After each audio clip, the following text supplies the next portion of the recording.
But before doing that, I would suggest, Carmen, can you introduce yourself, please? Yeah, And of then I can course. have a look.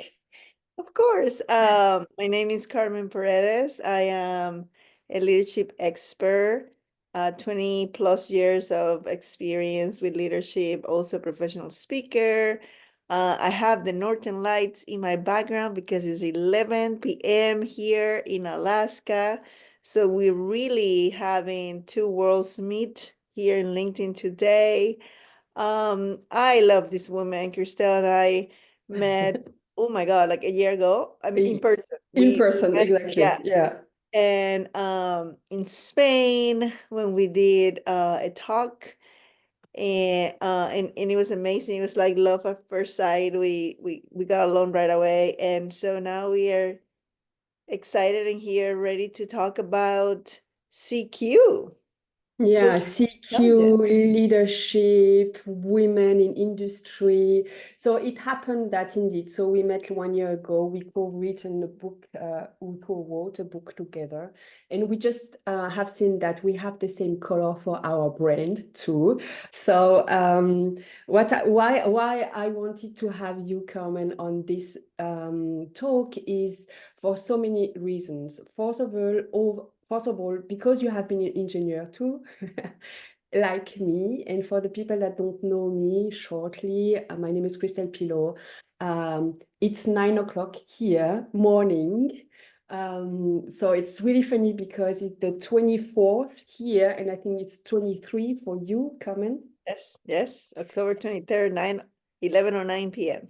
Exactly. And so what I am doing now is I helping international women to shift the career or to go to the next best step, which is the best next role, job, maybe a new business, whatever it takes in order to feel fulfillment and to feel the impact and the ease and the work-life balance they want to have.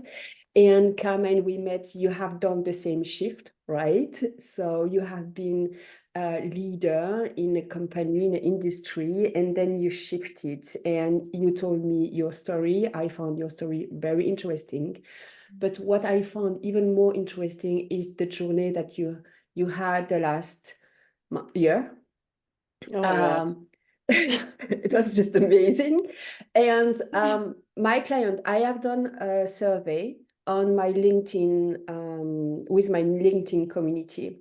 And they ask me, like 19% of them ask me to speak more about how to be visible, how to have more like this personal branding, how to be seen in order to get the next level. Mhm. And I have seen so how you took that and you made something from that in your coaching business. Mhm. And the people asking me that, for sure they have their business as well, but so many of these women are in the industry, are in the corporate world, and we know that the statistics show that as well, that um, women, they have less mentors. Women, they don't know how to network. Women, they just don't do that because sometimes they are more busy somewhere else in their life. Because all of this, and in my case, my client, my network is international, meaning that they use eventually a second or third language in at work. And sometimes when you are in this very international environment, it's not easy to feel at the right place. And it's Mhm. even more complicated to be visible. And I know that all that is something that you can relate to because of Yes. the language, because of the accent, Yes. because of so many Yes. things. So that's Yes. why I thought, okay. And another thing, I love your authenticity. Oh, thank you. Yeah, I do. What you see is what you get. I have pajamas underneath this jacket. Exactly, we discussed about that. So the pajama thing. So that's why I am so pleased to be able to have you here and to have this discussion. So many people told me, I'm so sorry, I can't join, but I'm going to send the replay. And for those who are here right now, so put some comments on LinkedIn and ask questions or give some insight. Because I know that some of you are specialists because it's your job, or because you see that every day happening in your own life. So the idea is really to have an open discussion. And and Anita says we cannot hear you. Okay. Then is that better? Can you hear us now? I think there's a lot of people saying good morning, good morning. So good morning, everybody. I think Okay. you guys can hear us. I see 10 people, 8 people live right now. So Okay, please let us know if you can hear us. If not, we have to speak again to say again all what we just I think said. everyone. Yeah, I just turned my volume. I can hear. So I Okay, turned it perfect. down. Perfect. Yeah. Okay, great. Yes. So, a first question that I would like to ask you. You told me as we decided to do this call, and you told me, I'm going to turn up with my pitches.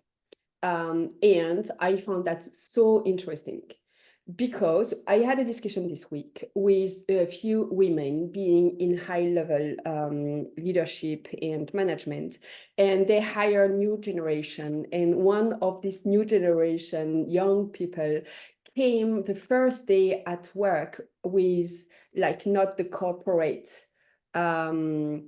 way of Yeah, dressing. joining the Yeah. company. Yes. And I was thinking, what do you think about that? What is the shift between being authentic and being corporate? Yeah. I know that it's more important in some countries, it's less important in some countries, and so on. But what do you think about these kind of things? Would you go in pitches at work? No, no, I would never go in PJs to the office. So I'm from Panama. So I'm a Latina, born and raised in Panama. I've been in the US for 24 years, but I was raised in Latin America. Now, we have this say in Latin America that it's better to be dead than to be simple. And I probably doesn't translate to English or French or German, but it basically means that you have to dress for success. I very often I might be the most overdressed person, and doesn't mean that you're gonna wear sequins, right? But like if I'm going to present on stage or on the board meeting or a Zoom presentation, I mean, this is more relaxed, you and I are friends and it's 11 o'clock at night. But I always dress for the occasion. When you dress for the occasion, something magical happens with your subconscious. You immediately get a dose of confidence. When you walk into a room, especially for women, I mean, like I love to wear high heels when I'm going to present. It does something to my posture, it does I something to agree. my body. And it's like free confidence. You don't even have, I mean, there's other things that you need to do to be confident too, but like that's something that immediately shift your physiology in a way that helps you. So I would say I know generations because I have a what generation is that? Gen Z, I think my daughter. I mean, like Yeah. they go in PJs to everywhere, and I'm like, no, let's actually change into clothing.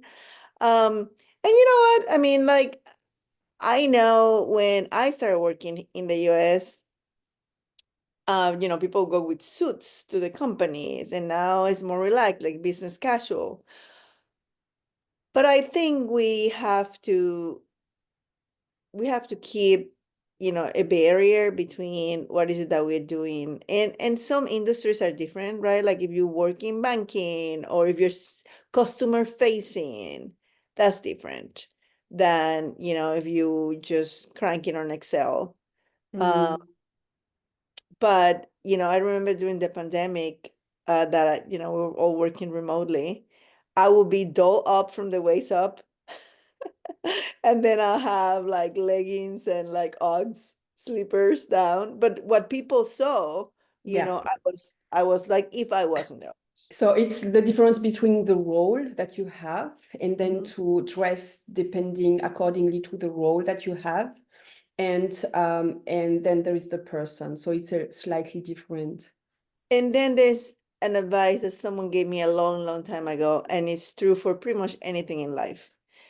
And you're talking about how you help your clients get to the next level of whatever that is. If it's your career, if it's your business, you have to embody that next version of yourself. So if you want to be promoted, if you want to be taken seriously, you have to show up seriously, right? So if you want to be promoted to, you know, a leadership position, you have to convey with your image, with your words, with your posture, with your energy that you are a leader.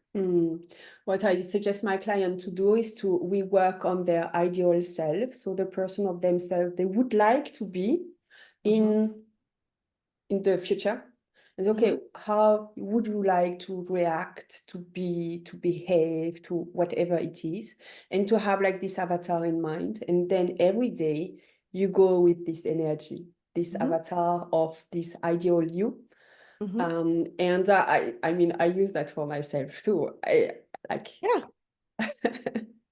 You know, we tell ourselves so many lies about when I get this thing, then I'm going to be happy. yeah, I And I, agree. a long time ago, decided that I wasn't willing to wait. And I read somewhere that, but what if you can be happy now? You don't have to wait, right? So it's all about how can I bring that feeling to the present, and Believe it. then there is no way it's not going to happen because you're Yeah. already embodying that energy, right? Like, and so same thing in corporate or, you know, with clients. If you show up at that version, as that version that you want to be, they will see you as that Yeah. version already. So then when you ask for that promotion, it's like, of course, because you already have embodied that.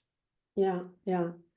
And that come back to some like in Europe. So you know we have a lot of different small countries over there, and every country is different and have different kind of mindsets and culture. And between Germany and France, there is in some aspects big differences. And I know that like French women are used to have like 3 children and to go and work full time. It's very normal. It's not easy, but it's really like what French family do.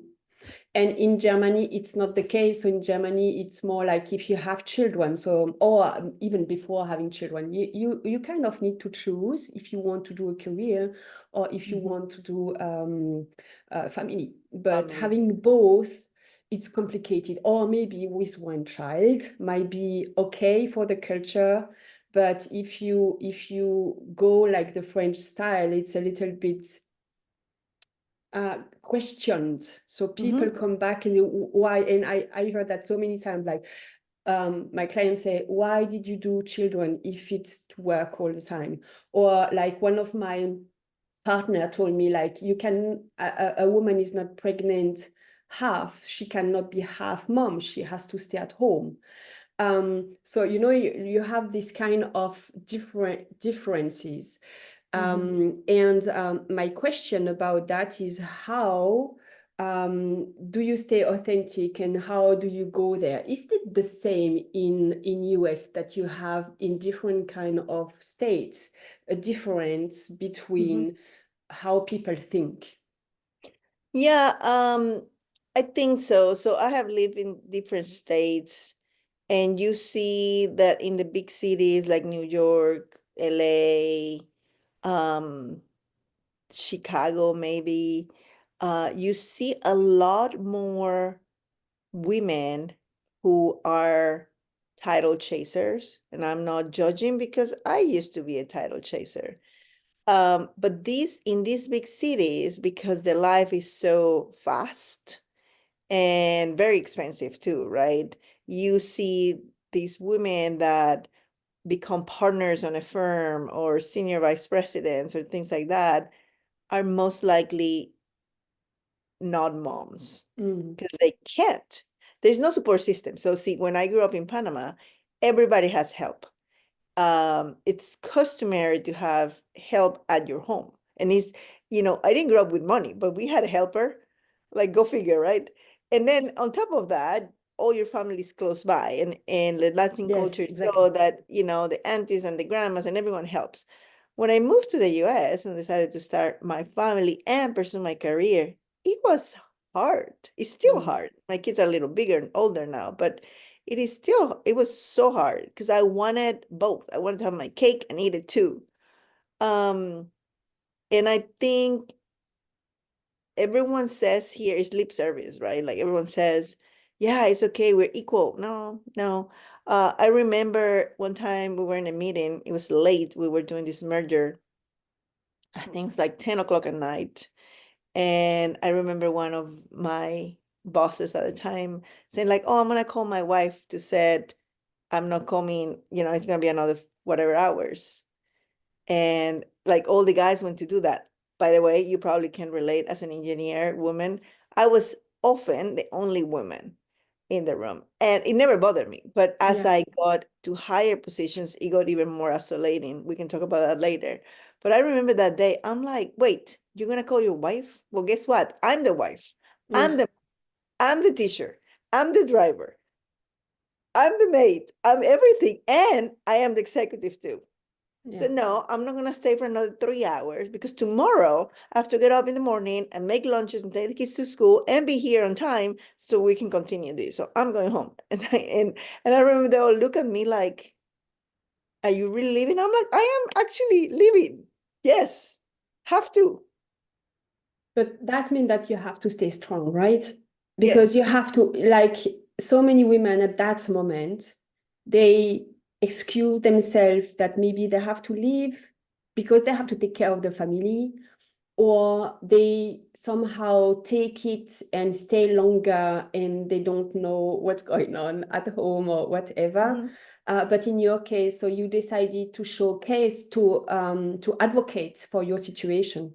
And it took me many years to be able to find my voice and do that, right? Like that's what I'm saying, no judgment for anybody. I was a title chaser. I stayed in the office way too long. I traveled I mean, I did all the things, but because I did all the things, I know how much, I guess damage and how much damage control I had to do later with my family. I know how much it affected me personally. I speak about burnout. I was completely burnt out. But eventually I got to the point with with age and all my grace and maturity.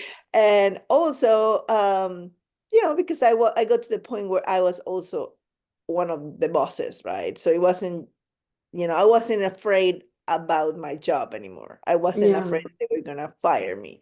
I had proven my contribution enough that I'm like, I can't.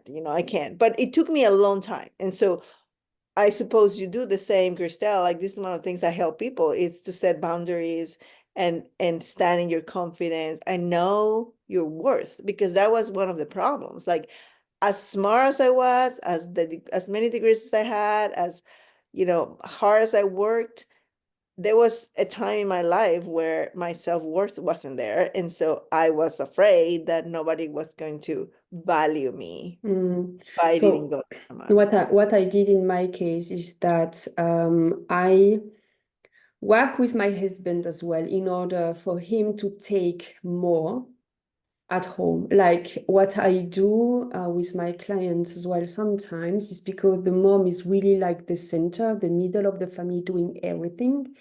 Um, and they don't know how to be a leader at home. Mm-hmm. They have leadership program at home. So someone told me once, when you have always your team coming to you because boss, I can't find that, boss, we have a program that where boss, and you cannot go Yeah. through your day because they always are asking, that means that you have a leadership a leadership program. And I believe it's the same at home. So when you as a mom, you are in the middle, and then you have always like mom, and your children or your husband doing the same, like mom, I don't find, I need that, and blah blah blah. So you have not family program, you have a leadership program. And my husband is German. So again, we have a cultural conflict at home because of that, is that so I never had any problem that I wanted to continue to work even with children, and he the same. So that was not the problem at home. So many German guy tell their women, you cannot go and work with the children, you have to stay at least like 3 years at home.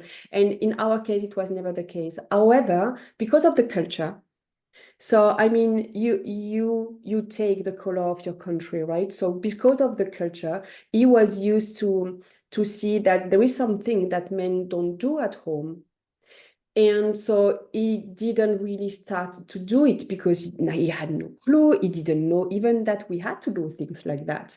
So we started to look at these points, like maybe you have to do that. Maybe you have to cook even if you don't like to.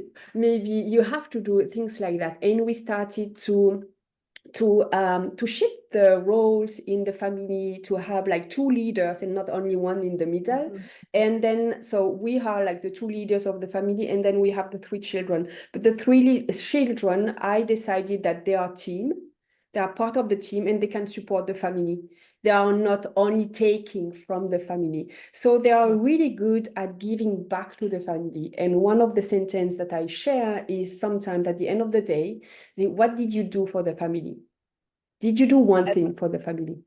And then the biggest one, because he's really busy, he has so many things to do, is like, oh my God, no, I did. And they don't argue because they know that we are a team. And the parents are not there to give everything and to be exhausted at the end of the day, but it's like really giving and like sharing things. Depending of their age, they can do more or less. But and it's this kind of things that we sometimes discuss because I believe that leadership is everywhere. It's not only at work. Yeah, absolutely. Well, I mean, one of the things I say in my keynotes, in one of my keynotes talks, is that in order to lead others effectively, you need to learn to lead yourself First. exceptionally. And so leadership starts within. It starts with you. And it's an inside job. And this is why even the most effective, high achieving, confident celebrities and and us, everyone who is a high achieving successful person has a coach. Why? Because we can't see our own blind spots. Yes. And even if we see them, we don't want to work on them, because guess what? It's painful. It's painful because that means that you have to go into parts of you or stories of you or beliefs you have that you've been preserving for ages because it's serving you in some way or fashion. It's protecting you, but it's not serving you really. And so you need to start to lead yourself by, the same things you're saying with others, with your children, with your husband, which I love that, by the way. What have you done for your family? I'm going to ask my kids that tomorrow. They're going to be like, nothing. Um, but what have you done for yourself? How are you leading yourself? How are you growing? How are you taking care of yourself? How are you, one of the things I do as a leader, and I actually do it at home, and this took me a while to figure out, is to be humble. I don't have all the answers, and I can't do it all. And I did that at work, and when I started doing that, it was incredible because I empower my team to step to the plate. Yeah. And the same thing with at home, right? Like, Yeah. so women, we love for our husband, our partners, our kids to read our minds. And it took me forever to say, you know what? I'm the psychic, they are not. You know, I'm the only one who can read minds in this house. Uh, and it's like we get mad because they cannot read our minds. And so it's so simple to say, you know what? I can't do that. Can you do it for me, please? Mm. Yeah. I mean, 9 out of 10 times they're gonna say yes. Yes, yeah.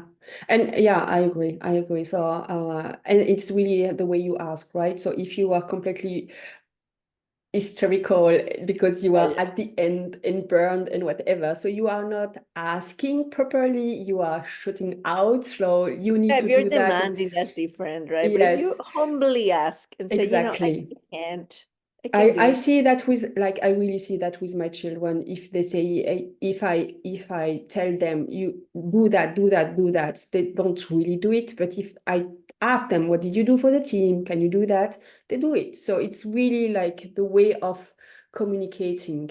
And one question I would like ask, because I do that with my clients, corporates, sometimes company ask me to help the new leader to come in the leadership role, because usually they are like engineer, Mhm. they are very technical, they are really good at it, but then when they have to go in the leadership role, it's completely different, completely new, they have no Yeah. clue, and then they continue to do like micromanagement, because they don't know how to do differently, and because it's technical based, and then it's easier and so on.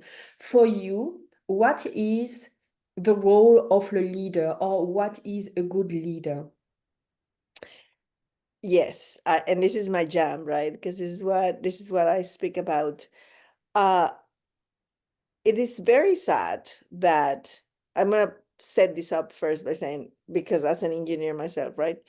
It's very sad that companies use the promotion to a leadership role as the last resource when all the single contributor positions have expired, right? Like you go from engineer 1, 2, 3, 4, principal, and it's like, okay, now what? Oh, we'll make you a director, right? And so you go from like working on your jam on things that you are amazing at. You don't have Yeah, to worry about any drama, right? yeah, Or whether or not someone else works or is productive, to giving you a team of people with emotions, traumas, beliefs, and all the things that we all bring into the table. So I think always is very unfair because there are very few people who are naturally born leaders. But I do believe that everyone can learn it. it's one question I wanted to ask. Do you think that everybody can be a leader? But I yes. think everyone can learn to be a leader. Okay. And learn to be a leader, right? And so again, it starts within, right? Some people are so there's a scale. Like, where are you in the scale? Where are you in the spectrum of leadership, right? Some people are natural leaders, like they know how to inspire people. I believe a leader, a good leader, is someone who can make a goal, as pragmatic as it could be, matter to their people to the point Mhm. they want to work on that.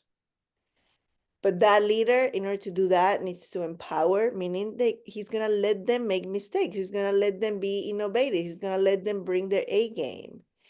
That leader is going to care about them, is going to walk their talk and support them, right? Like it's so important for your team members to know that you have their back.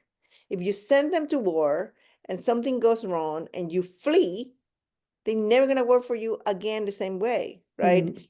It's Mhm. like in sports. A coach knows that if they lose is the coach's fault. If they win is their win. And that's the same thing. That's why a leader needs to be humble, right? Because your job is not to be the rock star anymore. You were the rock star when you were a single contributor. Now Mhm. your job is to make them the rock star. Mhm. No, And it's so a you big, have, big shift. Yeah. right? And so this is why it's so important you work on yourself, because the ego is evil. We all have ego, right? But like, what do you do with that, right? You need to tame it. You need to leave your fear and anxieties and need for self-validation out of the window. And so these are all things, I work with companies when I work with like entry-level leaders. It's no, we're gonna set up all the foundation of all the things that you need to work on yourself. And do you think that this definition of leadership you just shared, helping people, supporting people, helping people, and inspiring them, do you think it's like a very international? I look here because I have a big global map, and do you think that it's exactly the same definition in Asia, in Africa, in Europe, in US? No. But so I'm on a mission to spread this message. This is what Carmen thinks leadership should be. Now, why I'm so passionate about it is because my leadership trajectory was such that I transform, C level employees to A plus employees. I never had anyone quit on me in 20 years. I don't think many people can say that. And after I left my every role, all my direct reports still today call me and ask me for advice and invite me out to lunch or drinks or whatever. And that is because and I've asked, because when was doing my research and writing my talks and all that, it's like I wanted to know from their perspective, not what I thought I did, but I wanted them to tell me. Yes, yeah. And I had hundreds of direct reports, so it's not like one person, right? And it was the caring, it was the humbleness, it was the walking my talk, it was the inspire them to work on themselves, because I was working on myself, right? Like, It was exactly what I just shared at the beginning of this talk, why I wanted to have you. It's exactly the same, right? So it's like your authenticity, like observing you doing. You told me last year, I would like to do that. And then I have seen you doing it. Last year, you told me I want to speak more. And then you have done in a year, how many talk to TEDx and to whatever. TEDx. Yeah. Yeah. And I have seen that video. Wow, she told me that. She just did it. And then as I ask you, wow, you have done it, and you told me yes. But social media, they are not so authentic that what we think. In my life is not so easy that what it looks, and then you readjusted the vision that I had, like your authenticity, humbleness, walking the talk. It's exactly what I felt just watching you. We didn't had that much contact, right, during this 1 year, but we through LinkedIn and Instagram and so on, we continue to have this connection, and it's exactly what I felt, and it's exactly what your people felt as well. So it's coherent. Yeah, and it's like, words don't teach, words don't inspire, acts do. You gotta lead by example. And I just wrote a post that it will be in LinkedIn tomorrow, and I was talking about mentorship. I'm talking about when I was young, I thought I wanted to find a mentor who would teach me how to get to the top fast. But what I didn't know is that what I needed was a mentor that would teach me how to be successful by lifting others up.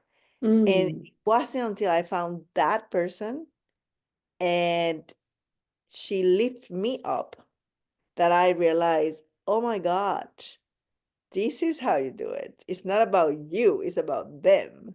And that slightly shift in consciousness, in Mm. awareness, transform everything. I mean, it did. So that means that if you have one advice to give as a leader, is always thinking about, it's not about me, it's about them. Yes, always. It's I I can't even summarize it even more elementary level. Let's be good humans and Mm. let's care about people. you know and so people, you go to companies And you can attribute it to my culture because, Latinos, we like to hug. I'm a hugger. Oh my God. Okay, I have to tell you this. So I have met the mayor of my city a few times within the last, I don't know, 4 months, right? And so I saw her in events like back to back to back. And so I'm a hugger. I hug everybody. So the last time I hugged her, because I was introducing her to speak, I was the MC, I was master of ceremony. And I hugged her and I felt like, oh, maybe I'm hugging her too much because she was so comfortable with it. Like I felt it. Um, but what I was gonna say is that people say they care, but they don't really. Mm. Uh, when I said I care about my people, how do you care about your friends? Right? Like you want to know their birthdays, you want to know what they like, you genuinely want to make sure they are, in a safe environment, that their kids are good, and if they need something, they can come to you. Basics, humanness, right? And so when I said I care about my people, I did. Like I started, one-on-one conversations. Yeah. Like half of the meeting was me just trying to figure out, it's like, how's your wife, how's your daughter, like how was that raised? And they will be like, oh, you remember, like a year later, like I had an employee and a year later I moved roles, and he didn't live in town, but he was visiting for another project or something. And I'm like, oh, let's go to dinner. And I said, oh, you don't like fish, so let's go here. And he's like, oh, you remember? I'm like, of course I remember. I care, right? Yeah. Like this wasn't pretend, right? Yeah. And so, and people can smell it. People can smell when you are pretending to care. Mm. And same, I mean, same with your clients. Same if you have a business, if you're an entrepreneur, and like, whoever you come across. I mean, same with us. Yeah, I agree. I have a client yesterday. We had a nice coaching session, a great coaching session, and she's going to do an event in December. And then she told me about the event and blah blah blah.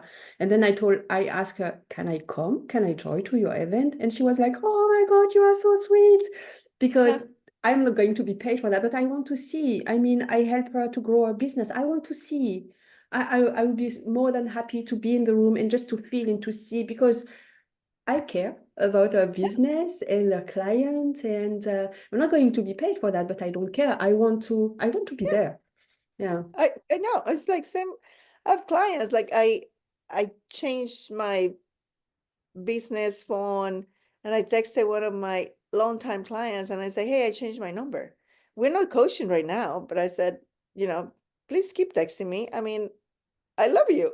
Yeah. Yeah. Like especially when you're coaching, you get like so close with people because Yes. you Yeah. know everything about them, right? Like, no, Yes. Yeah, I agree. I want to know, like I coached this woman through her pregnancy. It's like I want to, it's like that baby. Like I coached the baby for 9 months. Like, Yeah, yeah, I agree. I agree. And I know that in the coaching, so many people say that a coach should have like this distance, which I don't have. I decided that I am better if it's a little bit what you said about being humble. And I don't believe that I am better than my clients. We just work together.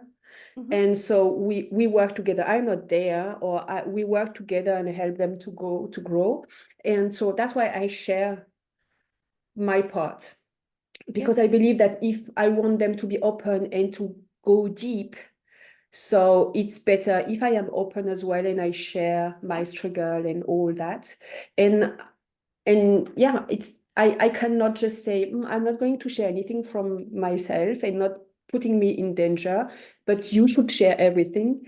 So I don't believe in this approach. How do you see that? And how do you see that as a manager in the company or yeah. leader? Like I actually have a great example. So there was one time I got this project that was a suicidal mission. Everyone told me, Carmen, don't take it, don't take it. But of course, you know that I did take it because I had to. Uh, but I got a new team of people who I'd never worked with. And, when you work with people and you have put like money on the bank, so to speak, right? Like I had no equity, like they didn't know anything about me other than reputation from the hallway kind of thing. Right. Mm-hmm. But this project, it was a disaster. It's a product that we had to recall from the market. It was like horrible. Anyways, I had ideas of how we could fix this. Of course, I had ideas. But I realized that I didn't have time to waste on my maybe will work ideas. And the people that were assigned to the project, they were experts in their field. There were a lot of different type of engineers and some marketing people. And so I literally I called a meeting. It was like 50 people, mostly men, of course. And I stand there in the middle of this conference room and I said, I need your help. I am not the expert.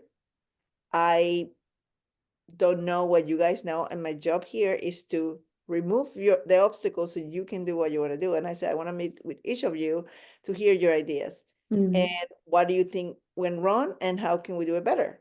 And because I did that, we knock it out of the ballpark. Nice. They were so empowered and nobody thought we could do it, honestly. It was almost like a setup, but it wasn't a setup. But like, Mm. if I was paranoid, I would say that I was being Yeah, set it's up. really like using the power of the team, right? Yeah, the team collaboration, I mean, the Yeah. innovation went up like 4 times. And I mean, which is, like 200%.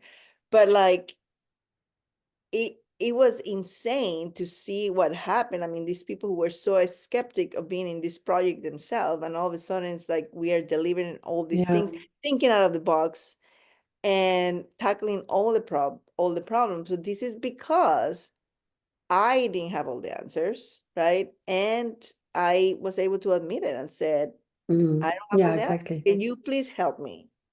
I had a client, I think it's like 2 months ago. It was a team, a very mixed team, people from a little bit everywhere in Europe and Asia, I think, or Japan, or like really like very mixed team. And we discussed about culture map and so on. And then I did some research and we discussed a lot together. And the idea is that leadership is different. Like in US, it's really more something like, working together as a team, and the leader can say, I don't know, but I am here in order to support the idea of the team and so on, exactly what you have done, which is I love really. And in Asia, it's more like the leader should have the the direction, right? Mhm. And should say more like you do so and so and so. There is like this culture map from it's a German girl, I think, but she lived in US, Erin Meyer or something like that, and she does different tests about the culture and how the culture are open,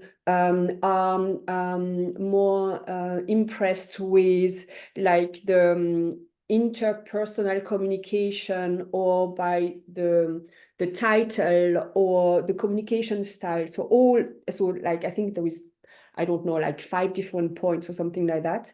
And I found that really interesting. So do you have felt something like that, or do you have an insight with that? Yeah, even in the US, I tell you, is not what I'm talking about in my view of how leadership should be is not what you find. There are Yeah, people who do it, and I am on a mission to change that. But I know because I have worked in a Japanese company yeah. too, the culture, yeah, cultural intelligence, it's so important, right? Like in Asian, especially Asian women are so submissive and because they have been taught Yeah, to, you know, look up to the but man. not in China. I found in China, because I spent so many times in China. In China, they are really like, they show up. I love Oh, Chinese oh, well, that's ladies. great. Yeah. Yeah. Like my experience that I have is like with Japanese and Exactly, not the same. Yeah, yeah, yeah, yeah, like Filipinos yeah. and They're very like gentle, like soft spoken. I have a friend, she's a coach, a speaker too, and she helps first generation Asians in Mm. in corporate, and it's very interesting because she and I had a podcast episode, and here I am. The things that were criticized about me is that I am loud, in your face type of person. Part of that is my personality, part of that is that I'm Latin, and I'm loud. I speak with my hands and I say what I think. you know. I'm passionate. People think like I get mad. No, I'm not mad. I'm just, if I get passionate about something, I get like excited, Intense. right? Yeah, yeah. Excited. But Asian, it was very interesting because she said for them it's the opposite. Like they would not speak to save their life because they are not being taught that. So in leadership, I think how we are brought up, and by the way, and I'm pretty sure you know this, even if you were raised in the US, if your roots are of whatever culture you are, it's in your DNA. It takes, there's a Harvard study that says that we carry information from our ancestors up to 14 generations. Okay. So, it's like it doesn't matter how long you've been here, if you've been taught to be quiet, to be submissive, to not speak, don't use your voice, not set boundaries. It's gonna take, you can change it. You can change it because you are the owner of your destiny, but it's gonna take work. And this is what I keep hammering that nail. It starts within. Yeah, I like that. My husband is like, I have been 20 years in Germany, and I always tell him, oh, I still feel very French. And he is upset every time. Yeah, I'm sorry. So I'm not as French I was before because I took from the Yeah. German culture and the thing that I love and so on. But at the end of the day, I feel very French. And eventually, I feel even more French now that I have spent so many years out of France. And I am less French because I spent so many years out of France. So I found that interesting, and it came up, I think and you can take the girl out of France, but you cannot take the France out of the girl. yeah, I like that. I like that. So I know that we have so many people looking at us right now, but I don't see any kind of questions in the chat. So please, if you have questions, I'm always looking, like, but I see Yes, nothing. yes. So if you have There's a questions, lot of nice comments. I think people are enjoying the conversation, but yes, I haven't okay. seen the questions. Yeah. So we still have like 5 minutes, something like that. I would love to take some questions if you have any. And what I would like to ask you is, there is this IQ, EQ, Yes. CQ. Yes. Um, for you, what if you want to be a great leader, where should you start to improve? What kind of intelligence should you start to Oh my improve? goodness. So I'm gonna say that, you know, your IQ, if you're aspiring to be a leader, you probably have a pretty decent IQ. So let's say that you have the knowledge, you're an expert in something, you have the knowledge for which you can be considered a leader in an area. So let's leave IQ aside. EQ is something that coaching improves dramatically. There are so many studies from Deloitte and Gallup and Harvard that Yeah. with leadership coaching, your EQ, which is your emotional intelligence, basically your ability to be compassionate, to not judge, to put yourself in the shoes of others, increases Say that significantly. you have the knowledge. Sorry. You're an expert It's okay. It's like ooh, my voice. Um, so it increases significantly, and then what that does in your team in return is that it allows you to build rapport and trust and understanding with them. So definitely gotta work on your leadership with, with coach or with classes. But then in the world that we live today, because 40 years ago, 30 years ago, 20 years ago, the borders of the countries were a little more stern, right? Like now you see, you're in Germany and I'm in Alaska, and so, but we bring with us our cultures, and then people are not ready to understand how to make people feel home, right? Mm, mm. And safe. So I tell you something that happens to me. So when I got to the point where I had an admin, we unfortunately had a lot of lunch meetings because there was more to do than the hours in the day. So the lunch meetings will be paid by the company. And so because I was the boss, this girl who was my admin would always order what I liked. And so one day it hit me that we always had the same thing, which nobody complained, but I was like, wait, there's an ancient person, there's an Italian Yeah. person, Mm. there's, this Middle Eastern person, there's this other Latino person, and we are all eating avocado salads every day. So what I said was, I told her, it's like, no, we're gonna rotate who's gonna pick the food. So for the first couple of times, it was very interesting because they kept ordering the same thing. Yes. And I Mm. had to tell them, it's like, are you gonna tell me that you like these better than ramen or better than tacos or, And I'm like, I want to honor your culture. So let's do it. And so, that was another, vote of, deposit into the equity I had with my team. The Mm. I like fact that, it. again, another way to care. Like, and so I think cultural intelligence is something that obviously you're not going to find in a book.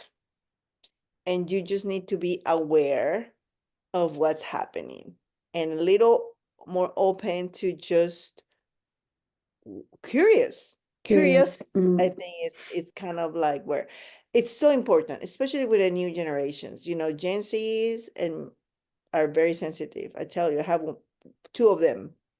Yeah. What I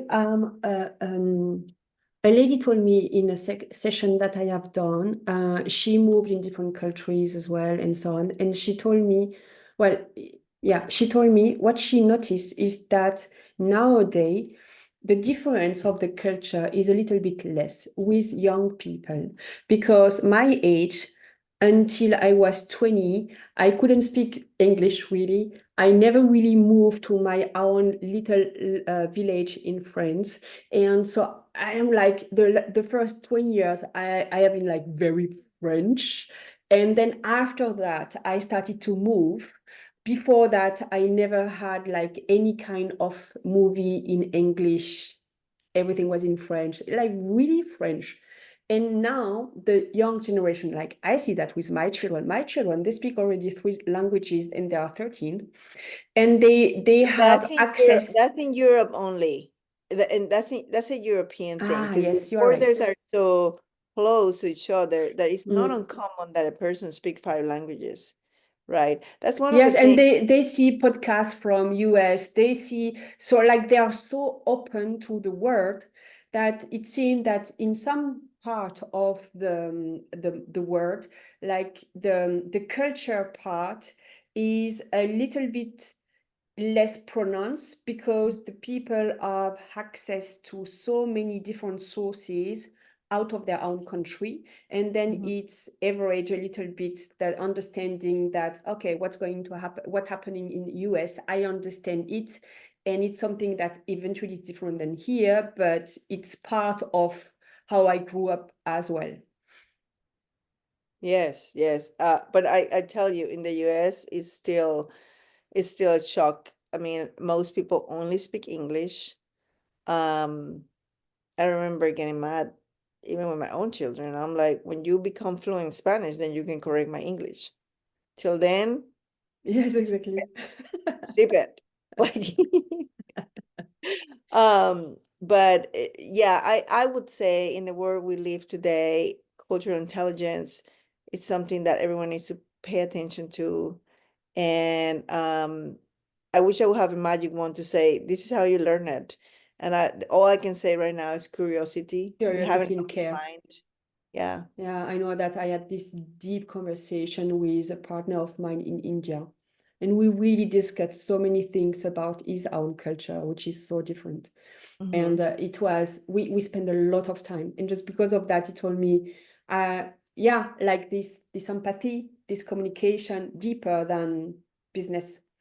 But I really cared. I really wanted to understand what's going on. So definitely. Okay. So we are over time, and I think we need to stop this great conversation. I think I could continue all night long for you. You have part two another day. We can do part two, definitely. We can gather questions and so on, and then we can do part two. There is so many things I would like to continue to discuss about visibility for women, about how to find the right mentor, how to go to next step, how to believe in yourself, so many things. But to wrap up this conversation, Carmen, and letting you to go to bed, in one sentence, what would you like to share or to give to like women being in the age of their next step and willing to be a better leader or willing to step in this leadership role? One sentence or two? I was gonna say it can be a long sentence. Um, you know, trust in yourself. Women are very notorious for not taking that leap unless we know all the answers to all the I questions. agree. It's okay to figure it out as you go. It's okay to only know half of the answers. And so trust that you have everything you need inside of you to figure it out. That would be my Okay. Trust in yourself and dare to go to the next step. yeah. Mhm. Okay. Thank you very much. Thank you for having me. It's been amazing. So worth it to stay up. Perfect, perfect.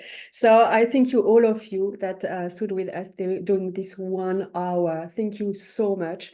If you want to get the replay, I'm going to be able to put that in my YouTube or to give it to you so you can tag replay in the comments, and I'm happy to send it to you.